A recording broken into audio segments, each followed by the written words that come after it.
The first time she saw an American cowboy eat, she almost choked on her laughter.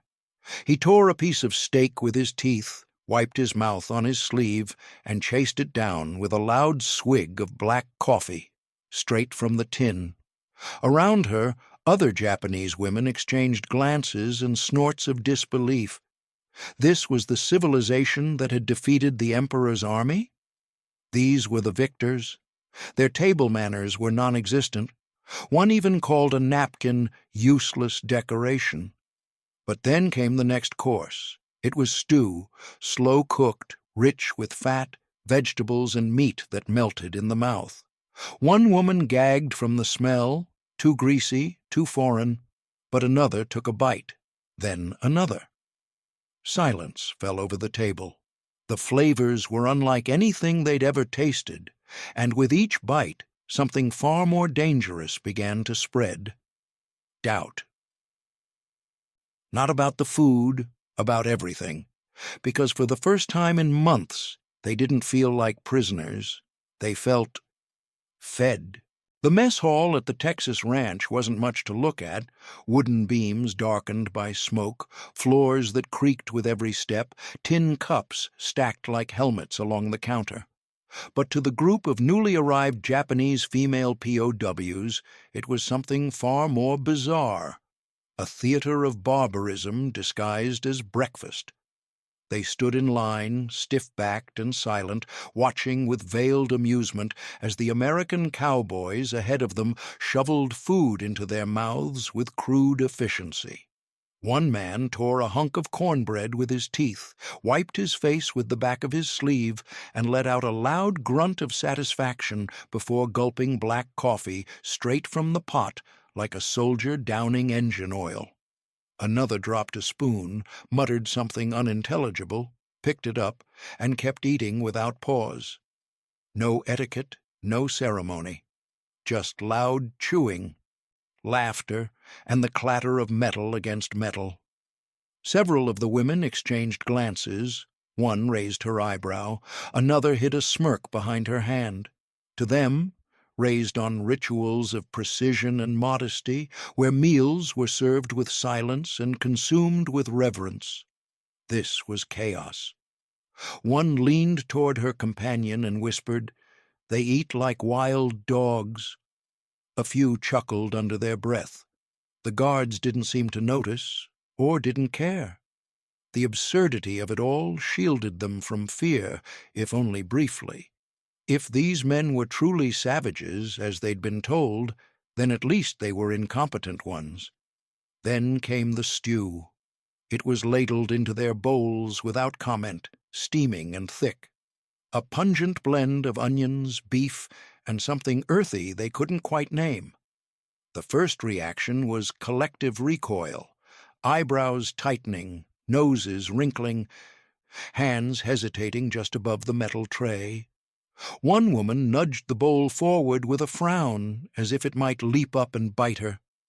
The texture was unlike anything they recognized, chunky, oily, with fat glistening on the surface like a trick. Another whispered, "It smells like boiled leather."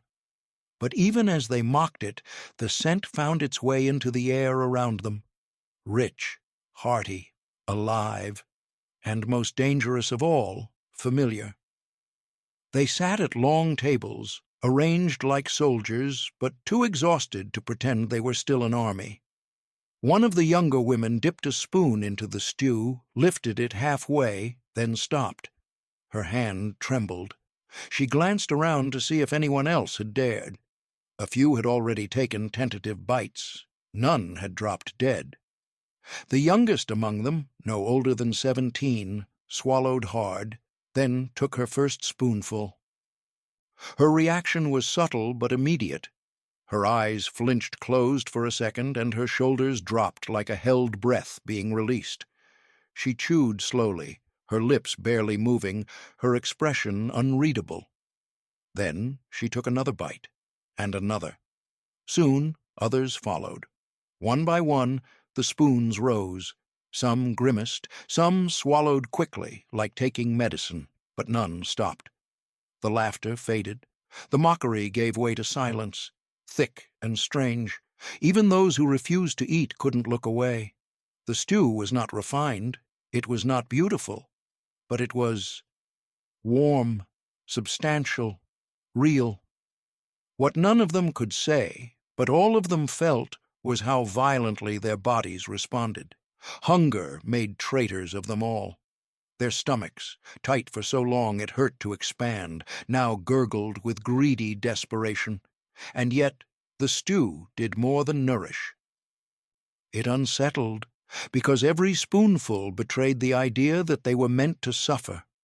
The room held no music, no ceremony, only chewing, the occasional clink of metal, and beneath that the sound of something internal, something foundational, starting to shift.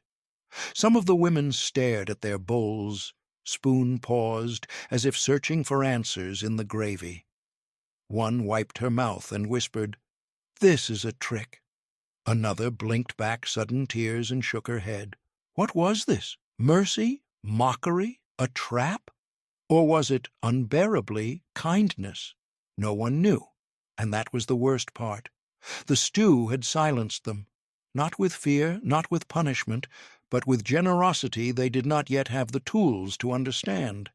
And as the American cowboys laughed and reached for seconds, oblivious to the quiet storm they had just unleashed, the women sat frozen, spoon in hand, tasting not just meat and broth, but the first bite of doubt.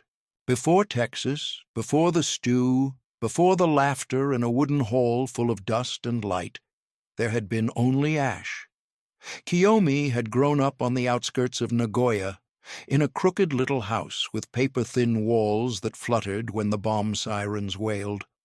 Her father died on a transport ship in the South Pacific, lost, they said, without ceremony. Her mother boiled weeds for dinner. Her older brother, Hiroshi, left for the front with a rifle and a grin, promising to bring back victory. He never came back at all. The air raids came at night, shrill, metallic cries followed by the low, inhuman hum of approaching planes. She remembered hiding in a trench behind a neighbor's garden, her hands pressed over her ears as fire swallowed the sky and roofs collapsed like sandcastles. By the time she turned 13, hunger had already etched permanent lines into her body. Rice was a memory. Her school served broth so thin it was closer to tea. Her friends disappeared one by one, some evacuated to the countryside, some conscripted into labor, some buried quietly without names.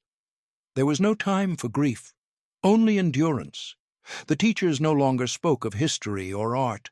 They spoke of duty, of the emperor, of the Americans, who were not men but devils in khaki, animals who laughed while burning women alive. Better to die, they were told, than to let your soul rot in enemy hands. And she believed it. They all did. At military drills they were made to kneel before painted murals of women with hollow eyes and torn clothing, examples of what would happen if they surrendered. Films shown in the local theater depicted Americans stabbing the wounded, torching villages, feasting while children starved. The girls left those screenings in silence, clutching their fists, their throats too dry to speak. Every lesson ended with the same phrase, "Surrender is worse than death." They said it aloud, like a prayer, like a spell to ward off weakness. Their mothers believed it. Their teachers preached it. Even the nurses in the hospital where Kiyomi later worked whispered it in the dark. And so when the end came, when the Emperor's voice crackled across the radio, brittle and slow, telling them they must endure the unendurable, no one truly believed it. Surrender was not possible. And yet it happened. Kiyomi had been working in a field hospital when the order came to evacuate. She packed nothing.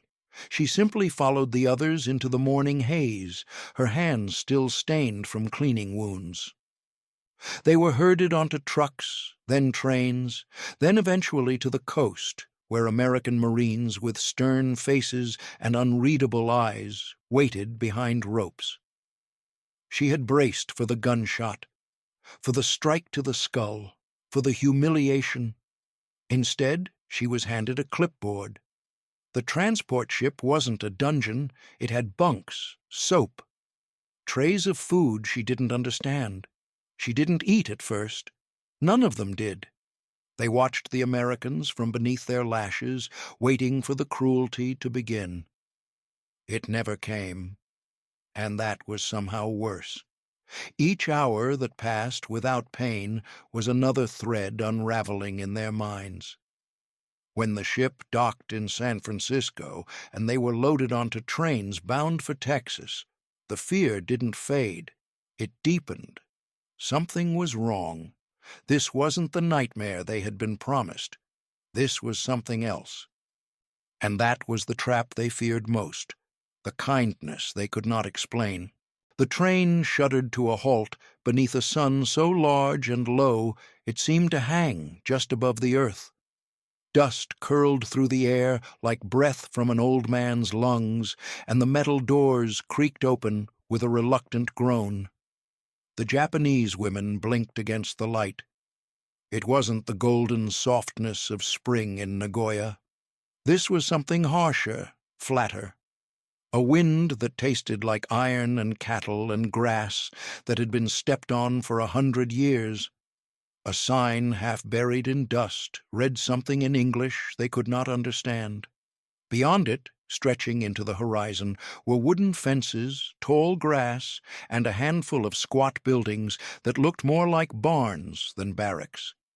They had prepared themselves for cages, for snarling dogs and floodlights and rifles aimed at their backs. Instead, they stepped down onto dirt, not pavement. No shouting met them, only a silence that was louder than any command. There was barbed wire, yes, coiled like snakes along the perimeter, but it looked more like a boundary than a trap. Guard towers stood lazily in the distance, unmanned at that hour. One woman whispered, "This isn't a prison, it's a farm?"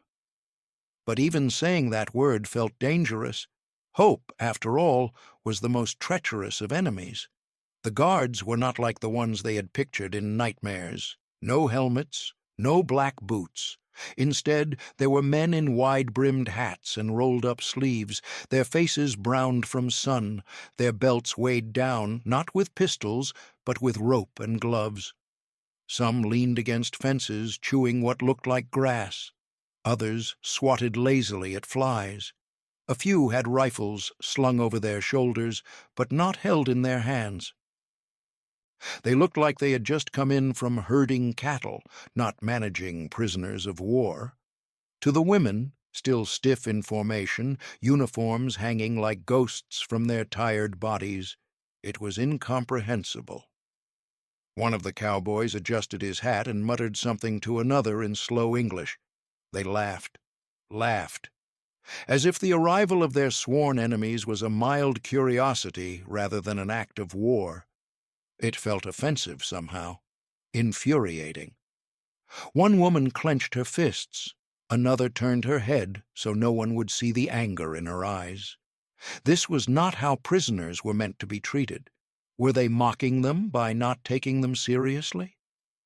They were led in small groups past a corral where horses flicked their tails and snorted lazily. The animals stared with mild interest, but no fear, as if used to strangers passing through. Beyond the corral, a long wooden structure came into view. A sign nailed above the door said, "Mess Hall." The word meant nothing, but the smell drifting from it did. Burnt meat, cooked onions, something thick in the air. Hunger clutched at their bellies, but they didn't dare show it. Not yet. They were taken to a long, low building that would serve as their quarters. Inside, cots were laid out in neat rows. Blankets, folded. Pillows, thin but present. A tin basin sat in the corner with a bar of soap beside it. One of the women touched it with the tip of her finger, then pulled back like she'd been burned. Another sat on the edge of her cot and didn't move for a full minute. Discipline kept their backs straight, their eyes low, but under the surface something boiled. This couldn't be real. It was too orderly, too calm. It had to be a prelude. Their captors, if one could even call them that, offered no explanations, no threats, just nods, a gesture to sit, a gesture to rest. One cowboy passed by with a water jug and filled their canteens without a word. When one of the women hesitated, he shrugged and tipped the jug toward his own mouth, taking a sip first. Then he handed it to her. She took it slowly, watched him walk away, and drank. Fear kept them still, pride kept them silent. But confusion? That was starting to speak the loudest of all. By the second evening, when the women were marched toward the mess hall once again, the suspicion had not softened. It had simply shifted. The first meal had passed in stunned silence. Now their minds sought new footholds, new ways to feel in control of a situation that made no sense. If they could not predict what came next, they could at least ridicule it. And so they watched. The cowboys were already eating when the women filed in, seated in loose, loud clusters. There was no formality, no command structure, no sense of rank. Some wore their hats inside, a few had dust still caked on their sleeves, and not a single one seemed to notice or care that prisoners of war were watching. They laughed between mouthfuls, talked with their mouths half full, leaned back in their chairs with a slouch that would have earned a caning in any Japanese training hall. The women were given trays, metal again, and made to sit in rows at nearby tables.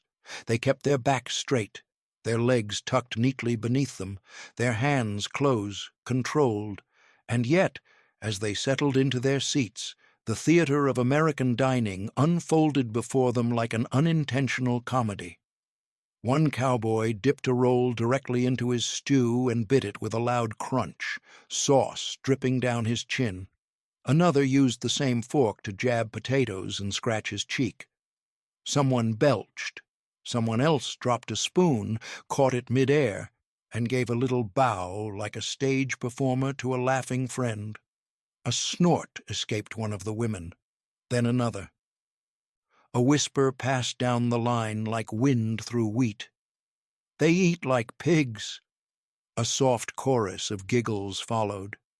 They didn't laugh loudly, not yet, but their shoulders shook and their eyes danced with a wicked edge. The absurdity of it gave them oxygen. If this was what victory looked like, then at least they could find solace in refinement. The Americans were powerful, yes, but uncouth, and that, however small, gave them something to hold on to. One woman mimicked the motion of a cowboy slurping soup straight from his bowl, curling her lips into a mockery of delight. The others suppressed their laughter behind tight fingers. Another whispered, "Do they not have napkins?" which sparked another round of smirks as they watched a man wipe his mouth with the back of his hand, then reach for a biscuit with the same fingers. But beneath the laughter was something more fragile, something trembling. The mockery wasn't just about manners, it was about survival. The war had stripped them of nearly everything: family, country, identity. What remained was a fragile sense of superiority built on the rituals of etiquette and formality they had once known: cleanliness, discipline, silence. That was civilization, they had been taught. And now, forced to sit across from men who laughed with their mouths open and tore bread with their hands, that structure felt endangered. They didn't realize it yet, but the laughter wasn't just armor. It was grief wearing a mask, because what they saw wasn't savagery. It was freedom. Freedom to speak, to slouch, to be unafraid of one another. And that kind of ease, the comfort of not being watched, not being judged, was more foreign to them than the stew itself. One woman stopped laughing midway through a bite. She chewed slowly, eyes narrowed, watching as a cowboy offered the last biscuit to the man beside him. No command, no hierarchy, just a gesture, simple, unthinking, kind. Her smile faded. The others didn't notice.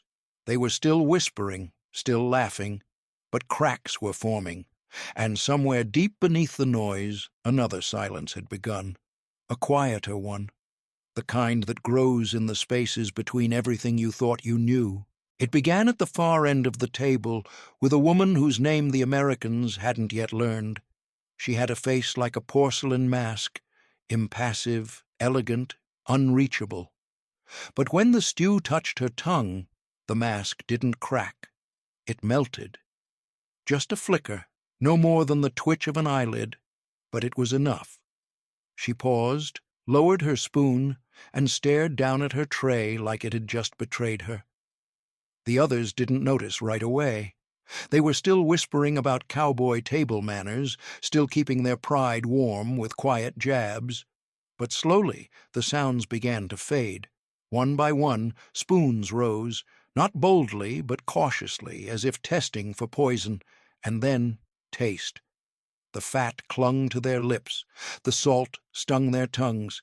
The beef, real beef, not dried scraps or bone broth, broke apart against their teeth with such tenderness it bordered on indecency. Carrots, potatoes, onions softened to the point of collapsing at the edge of the spoon. The texture was alien, the richness unearned. Some chewed quickly, ashamed of their appetite. Others hesitated between each bite, stealing glances as if expecting someone to slap the tray from their hands. But no one came. The cowboys didn't even look their way. They were too busy arguing about horses or laughing over some joke none of the women could understand. The indifference was almost worse than cruelty. It left room to feel. One woman let out a quiet sound, not quite a sob, not quite a sigh, as she swallowed a mouthful too big for her shrunken stomach. Another kept her eyes down, blinking hard. Tears slid into her stew, unnoticed. They weren't crying from joy. Not exactly. The body, after months of numb starvation, does not celebrate nourishment. It resists it. The shock of fat on a hollow gut sends signals the mind cannot interpret. Pleasure feels like guilt. Relief feels like shame. And something even more treacherous begins to creep in: memory. Kiyomi chewed slowly, almost mechanically. With each bite, images floated up from a place she'd tried to bury. Her mother ladling miso soup in a chipped porcelain bowl, her brother licking his fingers after stealing a pickled plum. Before war, before duty, before hunger had become a way of being, this stew did not belong in the world she had been trained to inhabit. It tasted like a time she had been ordered to forget. She set her spoon down halfway through. Her hands trembled. Across the table, another woman took her last bite and closed her eyes. Her lips moved around a word, unspoken, unheard. It might have been thank you, or sorry, or simply nothing at all. Around them, the hall was quieter than it had ever been. The laughter of the cowboys faded into the background, distant and irrelevant. The women weren't mocking anymore. They weren't whispering. They were chewing, swallowing, remembering. And for some, that act alone felt like a betrayal. Because how could monsters cook like this? How could enemies offer warmth in a bowl? The stew was no longer food. It was contradiction. It was dissonance in every mouthful. And the women, so carefully built on certainty, on obedience and disgust, found themselves cracked open by something as simple, as primal, as soup. And beneath the silence, beneath the steam rising from tin trays, a question hung in the air like smoke. If this is what mercy tastes like, what else have we been wrong about? The question lingered long after the bowls were cleared, hanging in the air like steam that refused to dissipate. It followed them as they were guided from the mess hall and into a long, low building on the far side of the compound. The women walked in silence, stomachs heavy with food and thoughts they could not yet name. Their steps echoed against the wooden floorboards, and for the first time since their capture, no one barked orders or rushed them forward. The quiet felt deliberate, almost respectful. Inside, rows of narrow cots lined the walls, each topped with a folded blanket. Not rags, not straw. Real blankets, thick, clean, folded with care. A small bar of soap rested at the foot of every bed, pale and faintly fragrant. Lavender. The scent drifted through the room, unfamiliar and unsettling. It reminded some of childhood, of hands once gentle. For others, it stirred memories they had buried so deeply they barely remembered they existed. One woman reached out and touched the blanket with trembling fingers. She expected it to be coarse, scratchy, something meant to punish rather than comfort. Instead, it yielded softly under her hand. She drew it up to her chest, then froze, as if afraid the moment might be taken back. Another woman sat slowly on the edge of her cot, testing its weight, its reality. When it did not collapse beneath her, her shoulders sagged with something dangerously close to relief. Then there was the water. At the far end of the room stood a row of basins, steam curling gently upward. A guard motioned toward them and turned away, giving privacy without ceremony. No one spoke. The women stared at the basins as if they were traps.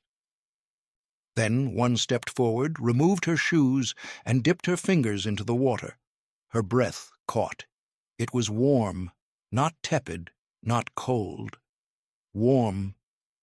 She began to wash her hands slowly, as though relearning the motion. The grime of weeks, of travel and fear, dissolved into the basin, swirling away in cloudy ribbons. Another woman joined her, then another. Soon the room filled with the quiet sound of water and breath. One by one they washed their faces, their arms, their necks. Some closed their eyes, some trembled. One woman pressed the soap to her cheek and inhaled sharply, as if the scent alone could break her open. When they were finished, several of them simply stood there, staring at their reflections in the metal basin. Faces emerged that they barely recognized, less hollow, less gray, still thin, still tired, but alive. One woman touched her cheek as if confirming it belonged to her. Another blinked rapidly, as though her own reflection might vanish if she stared too long. A soft sob broke the silence. Not loud, not dramatic, just a sound escaping despite its owner's best efforts. No one turned to look. No one laughed. The sound passed through the room like a breath, then settled into stillness. The blankets came next. They wrapped them around their shoulders, clutched them close, some pressing their faces into the fabric. It smelled of soap and sun. It smelled like safety, and that, more than anything, terrified them, because safety meant surrender. It meant letting go of the armor they had built from discipline and fear. It meant admitting that perhaps they had been wrong, that perhaps the enemy was not what they had been taught, that perhaps the world was not divided as cleanly as they had believed. As they lay down that night, wrapped in clean cloth, listening to the unfamiliar quiet of a place without sirens or screams, the thought crept in uninvited. Maybe this was not a trap. Maybe this was something else entirely.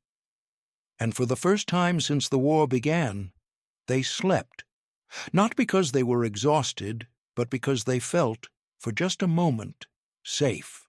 The morning came with a quiet kind of light, slipping through the slats in the barracks and brushing the women's cheeks with golden warmth. It was the kind of light that didn't belong to war. the kind that had no business being in a prison camp, but it was there, unapologetic, soft, and with it came a day like any other until it wasn't. The mess hall was loud again. Cowboys joked across tables, boots thunked against wooden floors, spoons clanged on trays. The women moved through the line with their usual precision, silent and orderly, trays in hand. Most of them no longer flinched at the smells, a few even anticipated them, but habit still held them upright, composed. Kiyomi was the last in line. Her grip on the tray was steady, until it wasn't. Her foot caught on the raised edge of the floorboard near the soup station.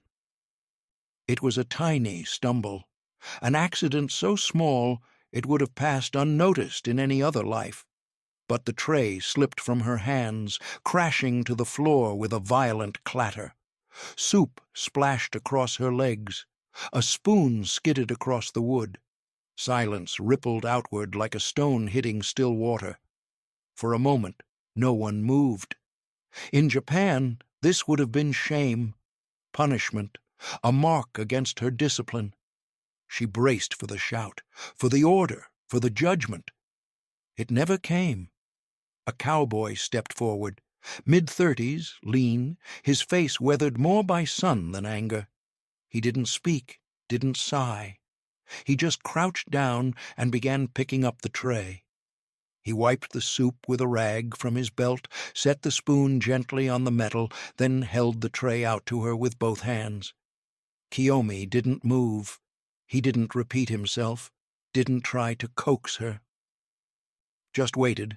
Their eyes met, his blue, unreadable, hers dark, wide with disbelief. Then he gave the smallest nod, not of pity, not of apology, just acknowledgement. And then he stood, turned, and walked away. The moment was over. The mess hall noise returned as if nothing had happened. But everything had changed. Later, Kiyomi would struggle to describe what she felt in that moment. Gratitude? No, not exactly. It was deeper than that, sharper. It wasn't the act that mattered. It was the restraint, the quiet, the way he had chosen not to humiliate her, not because he had to, but because he didn't see her as a spectacle, just a person who dropped a tray. That night she sat on her cot long after the others had gone to bed. Her hands lay folded in her lap, clean, steady, and all she could see was that nod. That brief second of wordless recognition. It broke something open inside her, because kindness with words could be dismissed as propaganda. Smiles could be faked, hospitality could be strategic. But silence, honest, unadorned, human silence, carried a weight that pierced straight through the armor. The other women didn't know. She didn't tell them. But over the next few days they noticed small shifts. Kiyomi no longer avoided the guard's eyes. She ate slower, sat differently. One woman asked her what had happened. She shook her head. "Nothing," she said. But it wasn't nothing.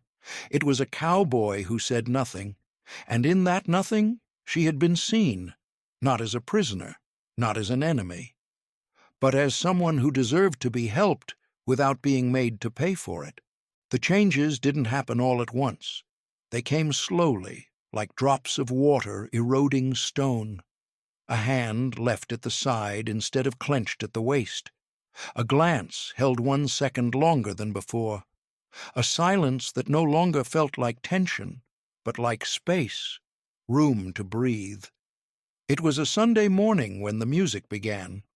One of the cowboys, a tall, wiry man with a crooked grin and dirt beneath his fingernails, pulled a harmonica from his shirt pocket after breakfast. He didn't make an announcement, just leaned back on a bench beneath the shade of the barracks and began to play. The tune was unfamiliar, lazy and slow, like a river meandering through wide land, but it carried. The sound floated through the camp, and heads turned. The women were sweeping the floor of the mess hall. The notes made them pause. Just for a moment. long enough for a memory to stir. One of them, Sachiko, hummed under her breath. She didn't realize it at first.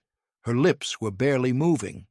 But another woman heard, then another, and for the first time their silence didn't mean fear.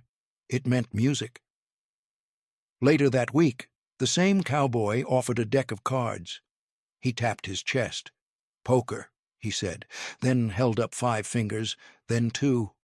5-card draw. They didn't understand the words. Not then.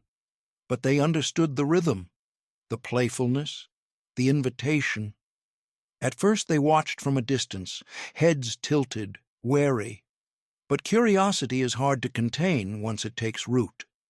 One woman stepped forward, then another. He dealt the cards with exaggerated movements, miming instructions. Fold, deal, bet, laugh. Their fingers were stiff at first, unused to games that didn't carry consequence. But soon they were playing and laughing and winning occasionally. Then came the bacon. It arrived in a skillet on a cool morning, crackling and rich. The smell drifted over the compound like a forbidden perfume. It was unlike anything they had tasted. Salty, smoky, decadent. One woman took a bite and closed her eyes. Another laughed aloud at the absurdity of it. Bacon in a prison camp. It felt like a joke. But it wasn't. It was breakfast.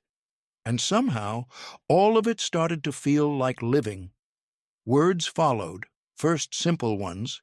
Yes, no, more, hot. They didn't learn them because they were told to. They learned them because they wanted to. The guards didn't teach. They just spoke slowly, repeated, pointed, smiled. And the women listened. Not because they had to, because they were curious. Curiosity. That, more than anything, was the beginning of the betrayal. Because if you were curious about the people guarding you, if you laughed at their jokes, if you learned their songs, then what did that mean about the war? About home? About everything you had been taught? One night, the harmonica returned. The cowboy played under the stars. One of the women clapped softly in time. Another hummed again. Someone smiled, and for the first time, no one felt the need to hide it. But laughter came with guilt. They still wore their uniforms. They still lived behind barbed wire. And every time they let themselves enjoy a moment, a voice inside whispered that it was wrong, that they were enemies, that kindness from the enemy was manipulation, that joy was weakness. And yet, the bacon tasted good. The cards made them laugh. The music made them feel something they hadn't in years. Human. If you're finding this story as powerful as we do, please like the video and leave a comment telling us where you're watching from. We'd love to hear your thoughts. The paper arrived without ceremony. No announcement, no warning. Just a small stack of thin sheets placed on the edge of the long table, beside a handful of dull pencils worn down to nubs.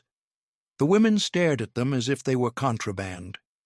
For a moment, no one moved.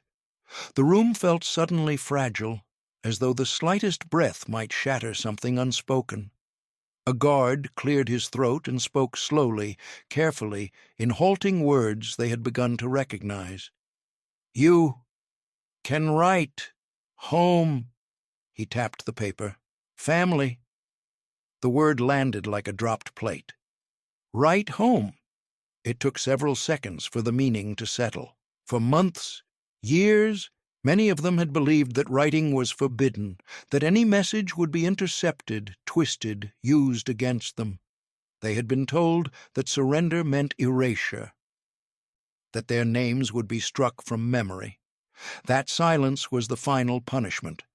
And now here was paper, clean, blank, waiting. One woman reached for a pencil, then stopped, her hand hovering mid-air. Her fingers trembled. She pulled them back to her chest as if burned. Another woman shook her head slowly, lips pressed tight.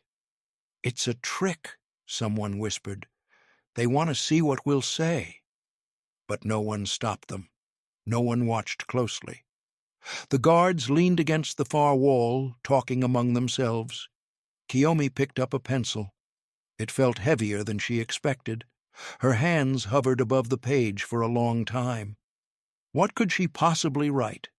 Every word she'd ever learned had been shaped by fear, every sentence trained to conceal. She had been taught that to speak truth was to endanger everyone she loved. Her mind searched for safe phrases, approved phrases, the kind that would not invite punishment. But the page waited, unblinking. Finally, she wrote a single line, "I am alive." The letters were uneven, the strokes unsure. She stared at them for a long time. Then, slowly, she added more. "I am being fed." Her pencil hesitated. The next words felt dangerous. She swallowed and wrote them anyway. "They treat us kindly." Her breath caught as she finished the sentence. She waited for something to happen, for the paper to be taken, for a shout. Nothing came. Around her, others were writing too. Some wept silently as their words spilled out. Some stared at the paper without moving, the weight of choice too heavy to lift. One woman pressed her forehead to the table and shook, the pencil trembling in her fist. Another wrote only a single line before stopping, tears smearing the ink beyond recognition. When the letters were collected, no one tried to read them. They were stacked carefully, as if they mattered, as if the words inside carried weight. But thousands of miles away, in offices far from the dust and quiet of the camp, those letters would be opened. Men in uniforms would read them under electric light. They would frown, reread, exchange looks. These were not the messages they had prepared for. There were no screams, no accusations, no tales of brutality. Instead, there were simple sentences, confusing ones, dangerous ones. They feed us. They treat us well. I am safe. The truth, written plainly, terrified them more than any lie ever could, because if the enemy was not cruel, then what had the war been built upon?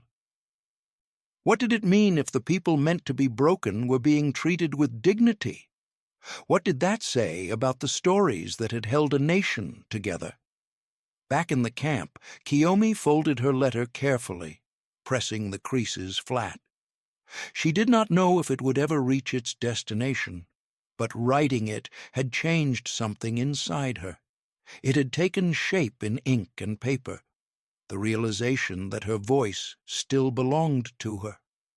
That night, as she lay on her cot, she listened to the sounds of the camp, the distant murmur of voices, the rustle of wind through grass, the soft footfalls of guards making their rounds. And for the first time since the war began, she felt something unfamiliar and dangerous settle into her chest. Hope. Hope had no uniform. It didn't announce itself.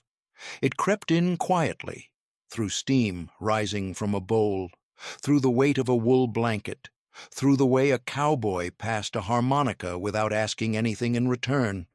By the time repatriation was announced, the women were heavier, not only in the bodies that had slowly been restored by warm meals and quiet nights, but in ways they couldn't name. They had arrived with bones sharp under skin, with eyes hollowed by disbelief. Now their faces held something else. Weight, yes, but also conflict, complexity, life. Word came from Washington. Japan had surrendered. The war was over. Ships would come. The women would return. Return. The word itself felt unfamiliar now. What were they returning to? They packed in silence. There wasn't much to carry. But a few women tucked small things into their bundles. Sachiko slipped the harmonica, now scratched and worn, into her blouse. Another woman folded a hand-drawn sketch of the ranch, barbed wire, hills, a single boot left outside the mess hall. Kiyomi found herself lingering beside her cot, staring at the wool blanket folded on top. She didn't take it, but she ran her fingers across it one last time. The cowboys didn't gather to say goodbye. There were no speeches, no salutes, but they were there, standing in the distance, hats low, hands in pockets. The women boarded the truck in silence, glancing back only once. A few exchanged nods, not smiles, not waves, just that small, wordless gesture that had come to mean something sacred. The ride to the coast was long. The roads jostled their thoughts loose. Some wept. Others stared out the window, memorizing the shape of the horizon. When they reached the ship, they were met by American officers who didn't smile the way the cowboys did. The air felt different, tighter, like something closing. The women boarded quietly, and when Japan came into view weeks later, something inside them braced. They disembarked into a nation still starving, children with distended bellies, streets cratered from bombs, houses missing roofs, missing walls, missing people. Home was not as they had left it, nor were they. They were met not with relief, but with suspicion. Had they been tortured? Had they been brainwashed? Had they resisted? Questions came in waves, but the women had learned the power of silence. Most said nothing. What could they say? That they had laughed with their captors? That they had eaten bacon and stew and played poker? That sometimes, in the dead of night, they had forgotten they were enemies? No, those words didn't belong here, so they buried them. But they carried them, and sometimes in the quiet moments, in the sound of rain on a roof, in the scent of lavender soap, in the taste of a stew too rich to be forgotten, they remembered. The stew had never just been stew. It was the first thing that had told them the world was not as simple as they'd been taught. That kindness could come from those you were taught to hate. That survival did not always mean resistance. Sometimes it meant allowing yourself to be fed. They never spoke of it in public, but in dreams, in diaries, in the secret corners of their minds, it remained. A bowl of stew, a cowboy who said nothing, and the long, aching journey from fear to something dangerously close to freedom. If this story moved you, please like the video and let us know in the comments where in the world you're watching from. Thank you for remembering a part of history the world almost forgot.